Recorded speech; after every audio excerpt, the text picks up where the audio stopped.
Alam mo kapatid, ang Panginoong makapangyarihan sa lahat, kung sasagutin kita sa malalim na pondo ng Biblia, itong ating langit at lupang nakikita, hindi naman talaga yan ang unang-unang nilikha ng Diyos eh.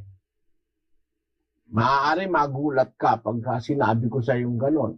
Kasi ang sabi ni Moises, nang pasimula nilikha ng Diyos ang langit at ang lupa. Yun ang sabi ni Moises.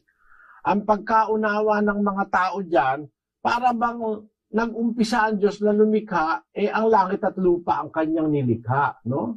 Itong ating nakikita langit at itong nakikita nating lupa. Pero kung lalaliman mo ang pangunawa sa Biblia, bago pa nagkaroon ng langit at lupa natin, meron nang nilikha ang Diyos.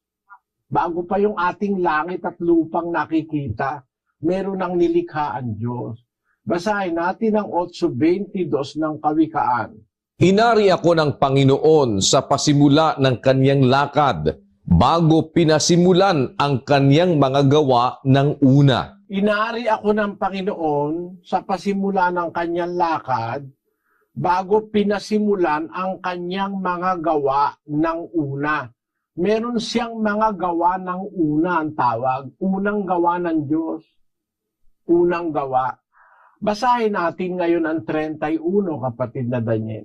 Na nagagalak sa kanyang tinatahanang lupa, at ang aking kaaliwan ay sa mga anak ng mga tao. Ang sabi ng karunungan, ang Diyos ang wika nagagalak sa kanyang tinatahanang lupa. Alam mo, meron tahanan ng Diyos eh. Ang tawag lupa, earth. Kaya lang ang tawag, His earth. His earth, not our earth.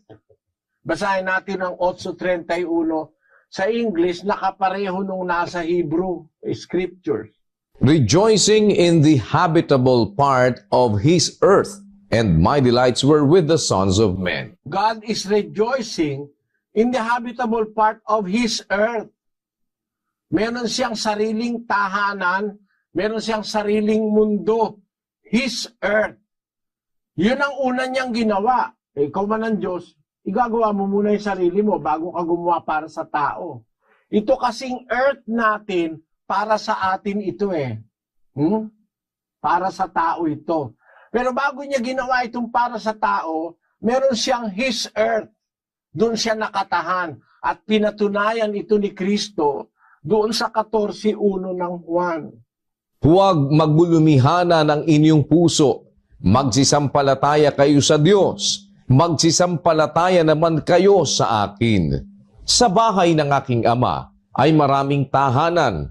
Kung di gayon, ay sinabi ko sana sa inyo, sapagkat ako'y paroroon upang ipaghanda ko kayo ng dakong kalalagyan. Maliwanag na maliwanag yan, kapatid na Frank, Sabi ng Panginoong Hesukristo, sa bahay ng aking ama, doon sa tinatahanan ng ama, maraming tahanan doon. Ipaghahanda ko nga kayo ng paglagyan ko doon sa inyo sabi niya. Ibig sabihin, kinukumpirma ni Kristo na merong tahanan ng Ama. Meron siyang lugar kung saan siya naghahari. At yon, nauna pang ginawa ng Diyos yung kaysa dito sa ating lupa at kaysa dito sa langit na nakikita natin. Nauna na yon. 25:34 ng Mateo. Kung magkagayoy, sasabihin ng hari sa nangasa kaniyang kanan, magsiparito kayo, mga pinagpala ng aking ama. Manahin ninyo ang kahariang nakahanda sa inyo buhat ng itatag ang sanglibutan. Pero ng kahariang nakahanda, buhat pa nung itatagan sa libutan, wala pa sa libutan, may nakahanda ng kaharian. Doon nga nakatira ang Ama. Kaya kung tatanong mo sa akin, sa isang malalim na kahulugan, hindi naman ang unang ginawa ng Diyos ang langit at saka ang lupa na nakikita natin. Ang totoo, kapatid, kung mapapansin mo yung Henesis, ang nakalagay dyan langit. Kasi ang sabi ni Pablo, meron 3 langit 12:4 ng 2 Korinto. Nakikilala ko ang isang tao kay Kristo na mayroon ng 14 na taon. maging sa katawan ay wan ko, o maging sa labas ng katawan ay wan ko. Diyos ang nakaalam na inagaw hanggang sa ikatlong langit. Nababasa natin sa Biblia, may ikatlong langit. Pero bago pa itong lupa natin, meron ng tinatahanang lupa ang Diyos. Ang tawag His earth. He is rejoicing in the habitable part of His earth. Kanyang lupa. Sa kapampangan ng pagkasabi ron, matutulaking kayang pitutuknangan alabwad. Sa Ilocano ang pagkasabi ron, Siraragsakak iti pagnaedan adagana. Dagana. Adagana. His earth.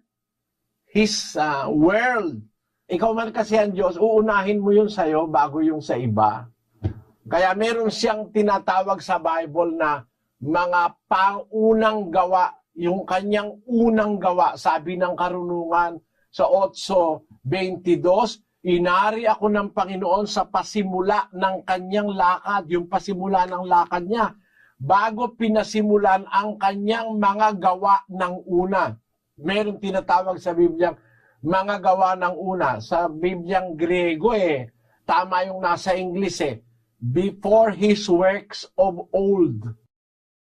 The Lord possessed me in the beginning of His way before His works of old. Meron na siyang mga unang ginawa pa bago niya ginawa ang langit at lupa na sinasabi ni Moises sa Henesis. Kaya kung ang tanong mo sa akin, ano ba unang ginawa ng Diyos? Ang sagot ng Biblia riyan. Ang ginawa ng Diyos, yung tahanan niya, yung kanyang kaharian. Bago siya gumawa ng mundo o ng sanlibutan.